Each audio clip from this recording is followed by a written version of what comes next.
Hello and welcome to our channel. If you're passionate about art, history, and the mysteries hidden behind the great canvases of the past, don't forget to subscribe, hit the like button, and share this video with everyone who, like you, is curious about deciphering what Renaissance artists sought to convey through their works. Today we delve into one of the most striking and terrifying paintings in the history of Western art, The Triumph of Death, a masterpiece by the Flemish genius Pieter Bruegel the Elder, painted around 1562. This painting is not only a visual representation of the collective fears of its time, but also a profound critique of the human condition, the arrogance of power, and the inevitability of our ultimate end. Over the next few minutes, we'll explore who Bruegel was, why he created this work, what hidden meanings it contains, and how he managed to capture in a single canvas the full horror, irony, and despair of a Europe ravaged by plagues, religious wars, and a deep awareness of life's fleeting nature. So if you're ready to uncover the secrets of the triumph of death, stay with us until the very end. And remember, subscribe, like, and share this video so more people can discover the hidden stories of art. Pieter Bruegel the Elder, born around 1525 in the Spanish Netherlands, modern-day Belgium, was one of the most original and insightful painters of his era. Unlike many of his contemporaries who focused on idealized religious or mythological themes, Bruegel possessed a keen eye for everyday life, popular customs, and social tensions. Trained in Antwerp and having traveled through Italy, where he absorbed influences from Renaissance art, Bruegel never lost his distinctively Flemish essence, characterized by dense visual storytelling packed with intricate details and symbolism. The Triumph of Death was not a commissioned piece, but rather a deeply personal meditation, conceived during a period of tremendous historical instability. Europe was shaken by the 80 Years' War, violent conflicts between Catholics and Protestants, and above all, the still fresh memory of the devastating Black Death epidemics that had decimated populations in previous centuries. With profound sensitivity to human suffering, Bruegel channeled this atmosphere of chaos and fatalism into this painting. Today housed in Madrid's Museo del Prado, the work is a large format panel painting, 117-162 centimeters, executed in tempera and oil.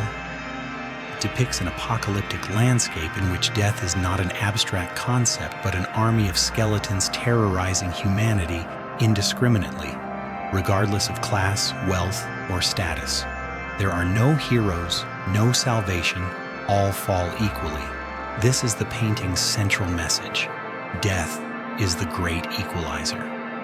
The composition of The Triumph of Death is overwhelming in its visual density. The canvas is divided into two main planes, the lower foreground, where skeletons execute the living in grotesque and varied ways, and the upper background dominated by a sky ablaze and a desolate landscape. At first glance, the scene appears chaotic, but in fact follows an implacable narrative logic.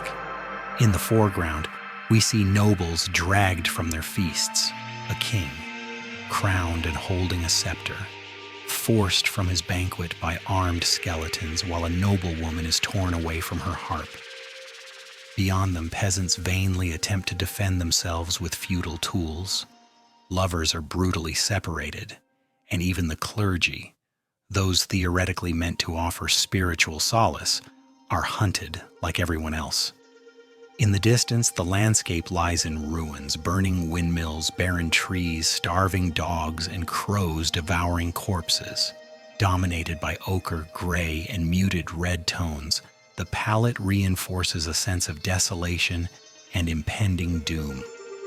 Bruegel includes nearly imperceptible details that, once noticed, add profound layers of meaning. For instance, one skeleton plays a violin crafted from bones, while another drives a cart piled high with skulls. In a corner, a couple tries to flee, but they're already marked. The skeleton chasing them holds a gallows, a symbol of imminent death. Everything in this painting suggests there is no escape, not even through love or hope. Don't forget to subscribe, hit the like button, and share this video. Every like and every subscription helps us continue exploring art masterpieces with the depth and passion they deserve. Now let's return to our analysis of this monumental work.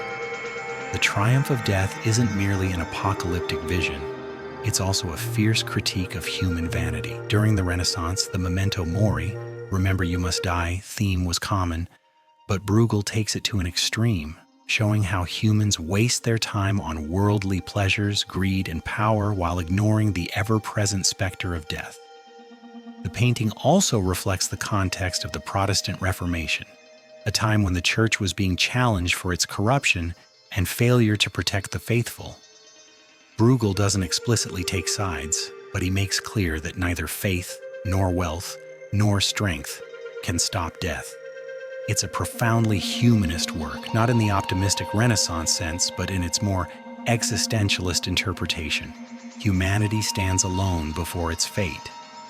Additionally, subtle astronomical symbolism appears throughout. The hourglass in the upper right corner marks time running out, while the moon, a symbol of life cycles, appears as a pale disk against a flaming sky, reinforcing the idea that time has either stopped or reached its end. Bruegel wasn't the only artist to explore the theme of the triumph of death. This motif has medieval roots, especially in the Danse Macabre, Dance of Death, which depicted death leading people from all social classes in a macabre procession. However, Bruegel transformed this tradition into something far more visceral, modern, and terrifying. While medieval dances often carried an allegorical or even ironic tone, the Triumph of Death offers no humor, only despair. Every gesture, every gaze in the painting conveys pure anguish. Even the animals, dogs, crows, horses, seem participants in the chaos, as if the natural order itself has collapsed. This pessimistic yet realistic worldview was revolutionary for its time. Rather than idealizing life or promising divine redemption, Bruegel presents existence as his generation truly experienced it, marked by uncertainty, violence, and the fragility of life. And yet there's a tragic beauty in the painting.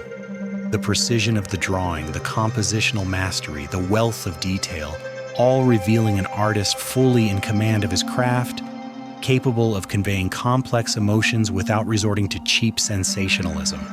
If you're enjoying this journey through Renaissance art, be sure to subscribe, like, and share this video. Your support allows us to keep creating deep, rigorous, and accessible content for all art lovers. Now let's consider the lasting legacy of this work. The Triumph of Death has inspired generations of artists, writers, and filmmakers. From Francisco Goya to films like Akira Kurosawa's Seven Samurai or Ingmar Bergman's The Seventh Seal, the image of death as an impersonal, relentless force finds its roots in paintings like Bruegel's. Even in contemporary culture, with our fears of pandemics, ecological collapse, and global wars, Bruegel's masterpiece resonates with startling relevance. It reminds us that, beyond our differences, we all share the same final fate. But it also invites us to reflect, if death is inevitable, how do we choose to live in the meantime? Bruegel offers no easy answers, but he forces us to confront truth without illusion. And perhaps that is art's greatest triumph, not to console, but to confront. In summary, The Triumph of Death is far more than a terrifying painting. It is a mirror of its time, a cry of collective anguish, a philosophical statement in visual form, and a testament to the genius of Pieter Bruegel the Elder, who transformed fear into art of the highest order. If you've made it this far, thank you for joining us on this journey, and if you haven't yet, please subscribe to our channel now, hit like, and share this video. Together we can continue uncovering the wonders of art with depth and passion. Until the next masterpiece.